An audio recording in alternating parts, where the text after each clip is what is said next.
Hello, welcome. I am Logpile. You should subscribe. I am really busy at the moment. My life is mega hectic, so I've got many different products here that I should be doing reviews for. I just don't have time to do it. So to ease my guilt, what I want to do is just give you the TLDR basically for 4 products that I've got on my desk that I'm trying to test, trying to find time to produce videos for, and just know that this is really just the TLDR and I will do the full review in due course. And the first thing that I really want to go through here is the Orbital Pathfinder. So there's a lot of these going around online at the moment, and I'm just going to say it straight off the bat. I think this is my favorite ever release. It's a really strong claim, that, but for me in my specific use case, it's just perfect. Like, I can't imagine anything topping it.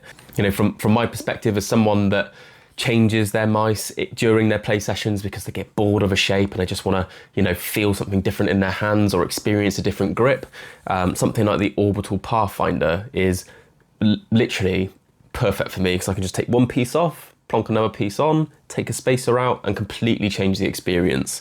So first things first, of my first sort of mini TLDR reviews, Orbital Pathfinder is absolutely banging. I love this thing. I'm completely smitten with it. And it's probably, as I've said, my favorite release that I've ever experienced during my time creating content. Great product, a little bit pricey, but I do think if you can stomach the price, if it's within your means, then you should absolutely go for it, get one. And I don't think you will regret it. More to come on this one in due course. The next one I want to talk about now is the Fenrir Max, and this is a mouse that I'm also really enjoying. I'm getting a lot of use out of this one too. It's just a really safe fingertip mouse in my opinion. So the HSK Pro, which is the, I've put it away somewhere, which is the smaller version of this mouse basically, was just a little bit too small, I think, for a lot of people to get really comfortable using it. And this mouse has just been blown up a bit in terms of its size. You've got a little bit more height on the sides of the mouse, so you can experiment with different grip styles. And it's just a lot wider too, so you get a lot more stability on this mouse than you might do with something like the previous HSK Pro, which was really tiny, really fun to fingertip aim with, but not very safe in terms of a recommendation to say to people you should buy this mouse, because a lot of people didn't get on with it. I think the Fenrir Max is a lot safer for people to use. It's a very different experience, in my opinion, to the HSK Pro. It's a lot bigger, it's a lot more stable? I always get this word wrong. It's a lot more almost controlled, I think, in the way that I can use it with my grip. I've already said it, you get a lot more space on the sides for your fingertips. So you can do this on the Fenrir Max, you can't do that on the HSK Pro. Don't ask me why I like to do that, but it's just a fun way to hold this mouse. All of the buttons are great. It's a really, really nice mouse. Again, if it's within your means and you're in the market for a fingertip mouse, I would absolutely recommend the Fenrir Max. If you want something a little bit more niche, something a little bit more weird and out there and min-maxy, which this is kind of min-maxy, it's like 22 grams, which is absurd. But if you want something even more min-maxy, something smaller, a little bit more like nimble in your fingers, for size-wise, then I would look at the ASIM. I don't have the ASIM myself, but I suspect the ASIM version of the Fenrir is a bit smaller and it kind of fills the niche, I think, of the previous HSK Pro fans, whereas the Max, in my opinion, not having tried both, is serving the wider community by comparison. That's just my take on it, having not tried both.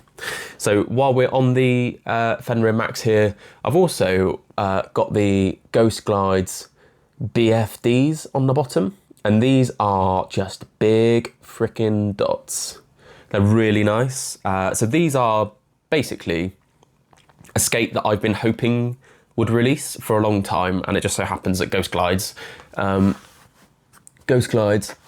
the ones that have done it. So Ghost Glides are one of my favourite brands. I don't think that's a mystery to you or on my channel if you've seen many of my stuff before. They just do good, high quality products. They tend to release things that are needed, so they're not just bloating the market, in my opinion. And the reason why I'm excited about these is because I like to use dots, because I don't have to buy mouse-specific feet.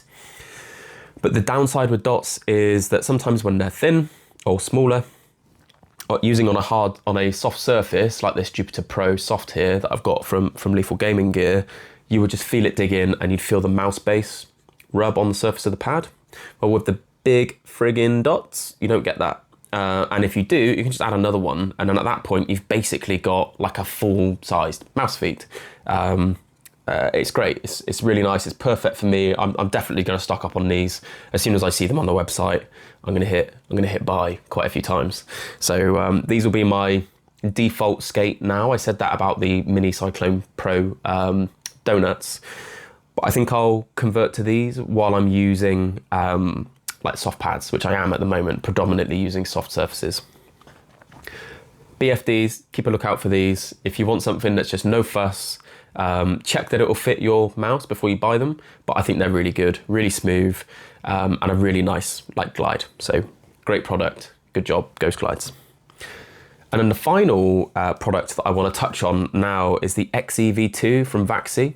So you can't really tell in this light, but the colour is great. It's like a grey, blacky grey kind of colour. And you never know when you get sent things what colour you're going to receive. But I was really happy when I got it out of the box. I was like, oh, this is perfect. This is literally the perfect colour for me. I really like this sort of vibe. So basically what I want to touch on with the XEV2 is just how good the quality is on this mouse. I know there's a few videos that have been released quite recently. Techless did a good one actually. You should check it out if you want to, where he claims that mouse brands are scamming us. Basically, we're paying too much and the difference is not noticeable in terms of the quality and the clicks and so on. Well, I don't disagree with what he's saying there, with the exception of a few brands, and Vaxi is just way up there in terms of quality. I don't know if I'm just more sensitive to the way things feel than maybe Techless is, but I can definitely feel the difference in the way this mouse has been made. The quality of it is insane. The clicks are just wonderful, and I will definitely be going into more detail in terms of what this mouse is in due course when I get time to do the full review. The one thing I regret about this release of the XE, which is just my preference, is that the skates are a different size to the XE V1. So these are a little bit smaller. Not really a problem, it's just me being fussy that. But I really like this mouse. Just struggling to find time to review it at the moment. So there we are. That is my TLDR of 4 products. I will be doing a full review, probably quite a long one, for the Powerfinder. I'll be doing, again, probably quite a nice long review for the Fenrir Max in due course, and I'll also do a good review for the XEV2. I probably won't talk again about the BFDs as much as I'd like to, but there's only so much you can say about mouse feet. They do the job really well. They're bang on. If you're in the market for mouse feet, get these. All right, peace out. That's me. That was a pretty cool sign off. I think I'll do that again. I'm not old. You are.